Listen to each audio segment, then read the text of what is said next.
नमस्कार, मी संपदा गावडे. तुमच्या सर्वांचं संपदा गावडे यूट्यूब चॅनलमध्ये खूप खूप स्वागत आहे. आज मी आणि कृष्णा गुरं चरायला घेऊन आलो आहे. गावाकडं थोडाफार पाऊस पडतो आहे, त्याच्यामुळे हिरवळ झाली आहे आणि त्याच्यामुळे आम्ही गुरं चरायला घेऊन आलो आहे. तर चला सोबत चारूयात.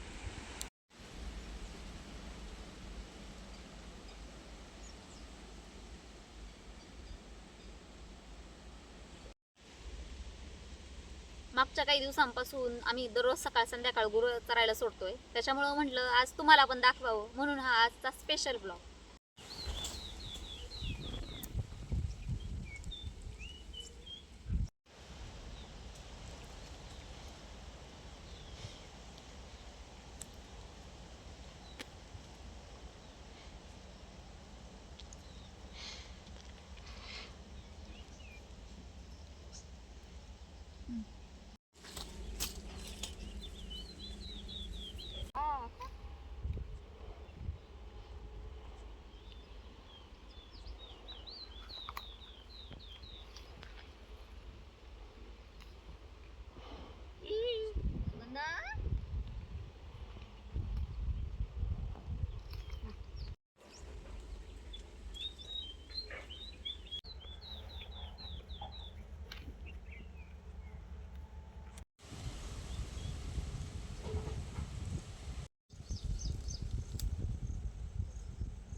सोनल आमच्या गोठ्यातली सगळ्यात जुनी गाय आहे आणि ती 4-5 वर्षापूर्वी ती बसली होती म्हणजे तिच्या बॉडीमधलं कॅल्शियम कमी झालं होतं, न्यूट्रिएंट सगळे कमी झाले होते.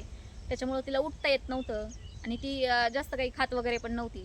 ती गाभण असल्यामुळं तिचं वजन खूप जास्त झालं होतं आणि तिला ते सहन होत नव्हतं. तर आम्ही साधारणतः महिनाभर डॉक्टरांकडे तिच्यावर उपचार केला. पण डॉक्टरांनी असं सांगितलं होतं की तिला आता उठता येणार नाही, ती कधी आई बनू शकत नाही.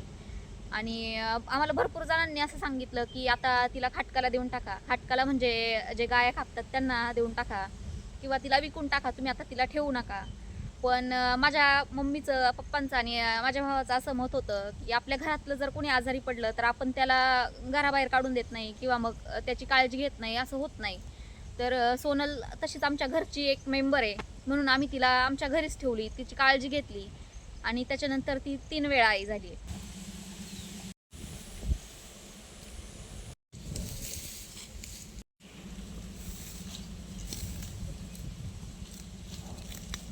त्याच्यानंतर तिला आता तिची लेक म्हणजे सुगंधी झाली आहे आणि तिला 2 बहिणी मिळाल्यात. एक म्हणजे सई आणि दुसरी म्हणजे कस्तुरी.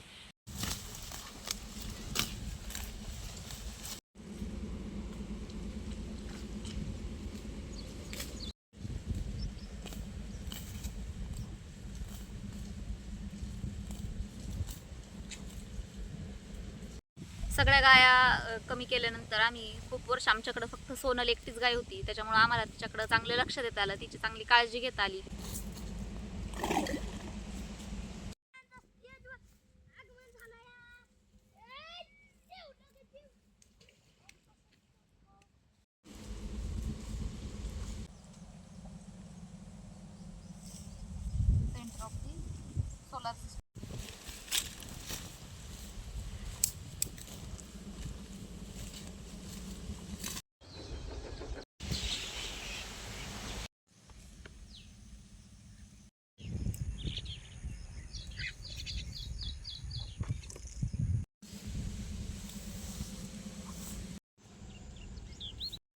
प्रत्येक शेतकऱ्यासाठी घरी असणारी गाय गुरं ही त्याची लक्ष्मीच असते. तशी सोनल सुद्धा आमची लक्ष्मीच आहे, ती आमच्यासाठी खूप स्पेशल आहे.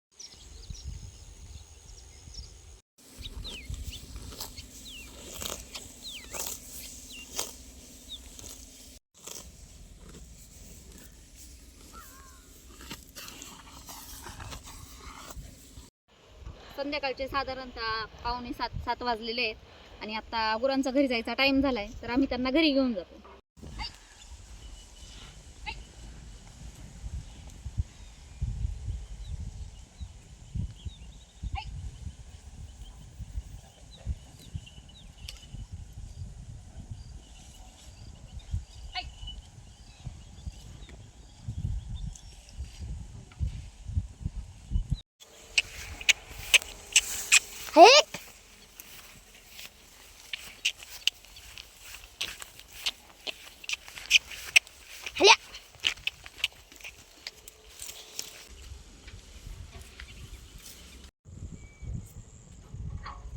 आजचा व्हिडिओ तुम्हाला कसा वाटला हे मला कमेंट करून नक्की सांगा.